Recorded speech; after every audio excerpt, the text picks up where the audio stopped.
The alarming consequence of the dramatic power shift in Bangladesh has had dire repercussions for its minority communities, particularly the Hindu population.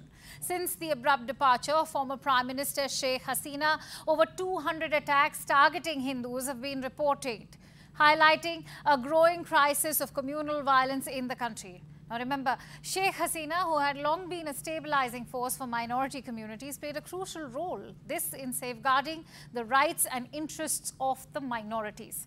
As Bangladesh continues to grapple with this critical juncture in its history, the plights of its minority communities remains a pressing concern that highlights the broader challenges facing the nation's social cohesion and entire stability. CNN News 18's Zaka Jacob brings you more.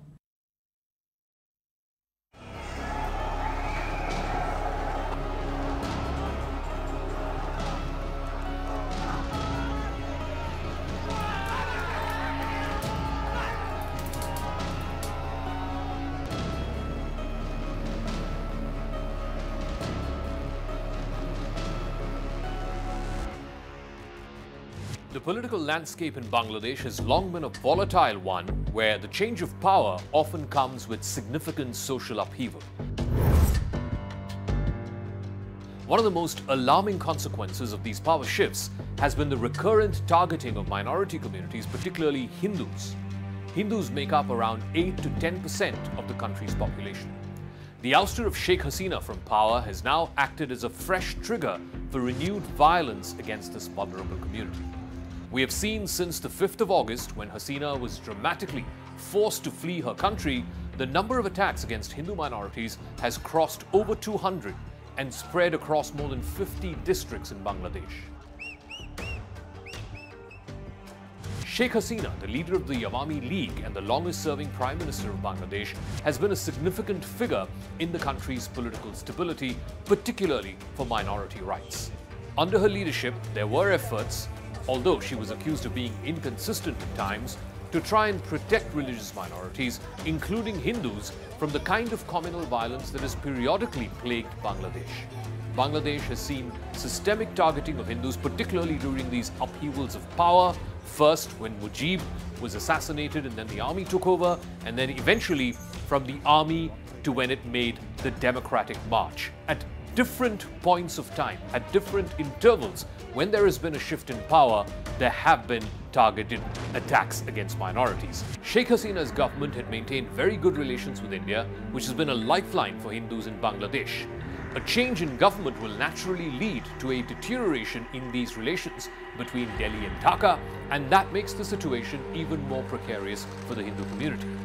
Anti-India sentiment is often conflated with anti-Hindu sentiment, making Hindus an easy target. Moreover, the global rise of religious nationalism in the form of pan-Islamic global jihad further complicates the situation. As Islamists in Bangladesh become emboldened by their counterparts in West Asia and in other parts of the world, the Hindu community faces an increasingly uncertain future. Social media and other forms of New Age communication have made it all the more easier to spread hate and to organize attacks.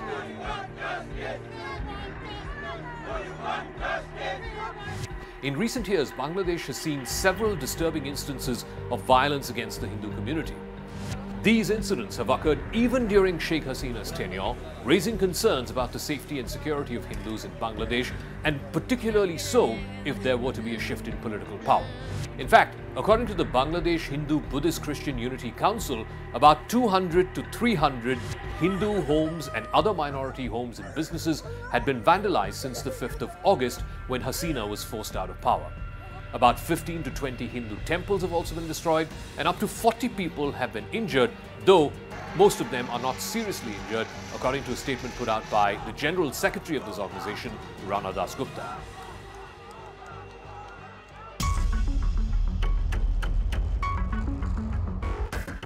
In fact, the Hindu groups have also written a letter to the new interim chief of the Bangladesh government, Nobel laureate Professor Muhammad Yunus, that according to their count, 205 incidents of persecution of minorities have happened since the 5th of August.